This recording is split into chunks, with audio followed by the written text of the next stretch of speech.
La transition énergétique, ça parle de quoi en Martinique?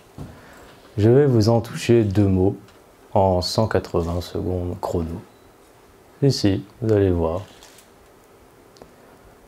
Tentons d'abord de définir ce que transition énergétique veut dire. La transition, c'est entre autres le passage d'un état à un autre. Définir l'énergie, en revanche, c'est une autre paire de manches. L'énergie est ce qui permet de faire évoluer les choses qui nous entourent. Clemenceau a dit, je cite, « Il faut d'abord savoir ce que l'on veut, il faut ensuite avoir le courage de le dire, il faut ensuite l'énergie de le faire. » Fin de citation. L'énergie, c'est donc le carburant de l'action, carburant se présentant sous diverses formes dans l'environnement. Traction animale, pétrole, biomasse, vent. La transition énergétique est donc caractérisée par le changement des énergies utilisées. Par exemple, il y a 500 000 ans, nos ancêtres n'avaient rien, si ce n'est leurs petites mains. Puis, ils ont réussi à mobiliser de nouvelles énergies et à faire sous-traiter. C'est la première transition énergétique qui a été effectuée.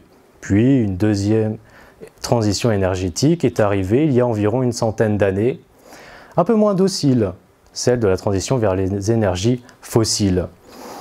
Elles ont permis de décupler nos façons de faire, mais en polluant la planète entière.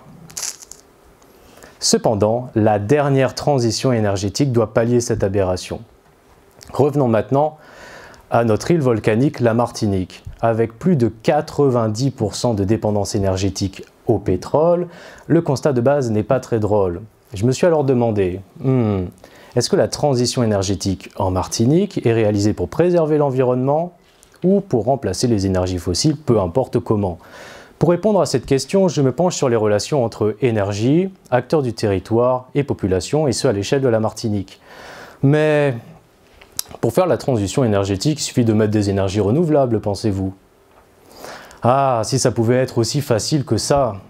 Population, propriétaires, élus, services techniques, associations, mouvements politiques, tout ce petit monde n'a pas la même vision de la transition.